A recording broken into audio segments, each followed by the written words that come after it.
সূরা মায়েদার 8ম রুকু 56 নম্বর আয়াতে আল্লাহ রাব্বুল আলামিন এই কথা বলছেন, ফা ইন্না হিজবাল্লাহ, যারা ইসলামকে গ্রহণ করবে, আল্লাহ এবং রাসূলকে যারা বন্ধু রূপে গ্রহণ করবে, আল্লাহর প্রতি ঈমান আনয়ন করেছিল যারা, তাদেরকে বন্ধু রূপে গ্রহণ করবে, এই সমস্ত লোকই আল্লাহ রাব্বুল আলামিনের দল, আর এদেরকেই আমি আল্লাহ রাব্বুল আলামিন বিজয় করব।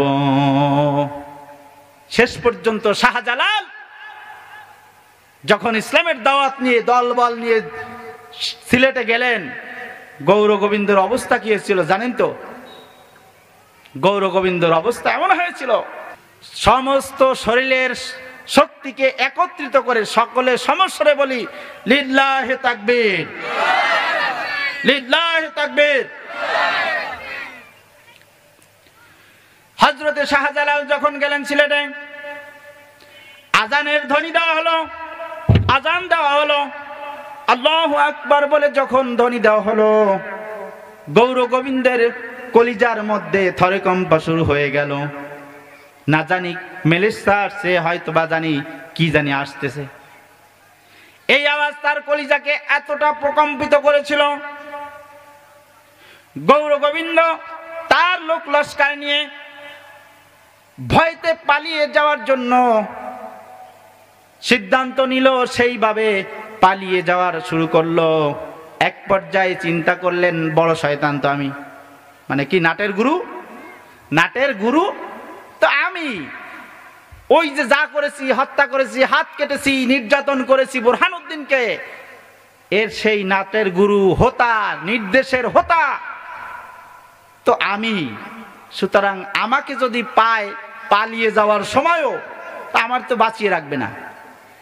এই জন্য যত সাপুরিয়া ছিল, সাপুরিয়াদেরকে বলা হলো আমার রাজদরবারে চলে আসবে। বড় বাক্স দেখে সাপুরিয়াদের বড় একটি বাক্সের মধ্যে ওই গৌর গোবিন্দ প্রবেশ করলেন। কিসের ভয়ে? প্রভাব প্রতিপত্তি ছিল না গৌর গোবিন্দের এলাকায়, প্রভাব প্রতিপত্তি, সে তো প্রধান ছিল, এলাকার মাতুব্বার ছিল, এলাকার রাজা ছিল। শেষ পর্যন্ত ভয়ে তিনি বাক্সের মধ্যে, তা আবার কিসের বাক্স বলেন সবাই বলেন? সাপের বাক্স, সাপের বাক্সর মধ্য করে তিনি পালিয়ে যেতে লাগলেন, তাও ধরা খেয়েছিলেন। আল্লাহ রাব্বুল আলামিন বলতেছেন, ফা ইন্না হিজবাল্লাহ, এরাই হলো আমার দল, এরাই হলো আমার মনোনীত গরুব গোষ্ঠী, এদেরকেই আমি বিজয় করব। কিন্তু একটু সময়, মাঝখানে একটু সময় দিতে হবে, আর সেই সময়টাকে হলো আল্লাহ রাব্বুল আলামিন পরীক্ষা হিসাবে নিয়ে থাকবেন। আপনার আমার জন্য পরীক্ষা হবে না? অবশ্যই হবে, পরীক্ষা হবে। আমরা ইব্রাহিমের কাহিনী জানি, আমরা মুসার কাহিনী জানি। ইব্রাহিমকে যখন আগুনের কুণ্ডলিতে ফেলার জন্য স্কিম করা হলো, সিদ্ধান্ত নেওয়া হলো, তখন অবস্থা কি ছিল?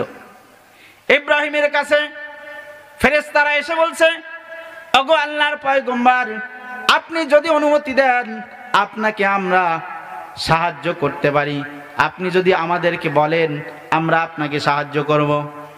কারা বলছে? ফেরেশতারা। কারা? ফেরেশতারা বলছে। কিন্তু ইঙ্গিত ছিল ওখানেও আল্লাহর, আল্লাহ পাঠিয়ে দিয়েছেন, দেখি আমার খলিল পরীক্ষায় পাস না ফেল। আল্লাহ তো সবই জানেন, তারপরও জাস্ট আপনাকে আমাকে গোটা বিশ্ববাসীকে উপমা পেশ করার জন্য, ঈমানি চেতনাকে বৃদ্ধি করার জন্য আল্লাহ রাব্বুল আলামিন এগুলি করেছেন। ফেরেশতারা এসে জিজ্ঞাসা করেছেন, ইব্রাহিম আপনাকে এই দাউ দাউ করে আগুনের কুণ্ডলী জ্বালানো হয়েছে, এক সপ্তাহ ধরে, এক মাস ধরে আগুনের জন্য কাষ্ঠ রেডি করা হয়েছে, এক মাস বসে কাঠ জমা করা হয়েছে, স্তূপ হয়েছে পাহাড়ের মতো করে, ওইখানে এক সপ্তাহ পর্যন্ত আগুনকে প্রজ্বলিত করা হয়েছে। আগুন যখন দাউ দাউ করে মাইলকে মাইল উপরে উঠে গেছে, লেলিহান শিকার মধ্যে ইব্রাহিমকে ফেলানো উদ্দেশ্য, ফেলানো টার্গেট। ইব্রাহিমকে যখন ফেলবে, বড় ঘটনা সংক্ষেপে বলছি, যখন ইব্রাহিমকে ওই আগুনের মধ্যে ফেলবে, ফেরেশতারা পরীক্ষা নিল, পরীক্ষায় পাস না ফেল বলেন? কি পরীক্ষা? সামনে দেখতেছে দাউ দাউ করে আগুন, একটু পরেই ওর মধ্যে আমাকে ফেলা হবে। এই মুহূর্তে সাহায্যের প্রস্তাব আসছে, সাহায্য তিনি গ্রহণ করেন নাই। জেল হোক, জুলুম হোক, জরিমানা হোক, ফাঁসির মঞ্চে যেতে হোক, আল্লাহ রাব্বুল আলামিনের দ্বীনের ঘোষণা করতে গিয়ে যদি ফাঁসির মঞ্চেও যাওয়া লাগে, ওইখানেও কি মাথা নত করা যাবে নাকি? মাথা নত করা যাবে নাকি? সুযোগ আসবে, জীবন ভিক্ষা চান, তাহলে আপনাকে বাঁচিয়ে দেওয়া হবে। বাঁচানোর মালিককে।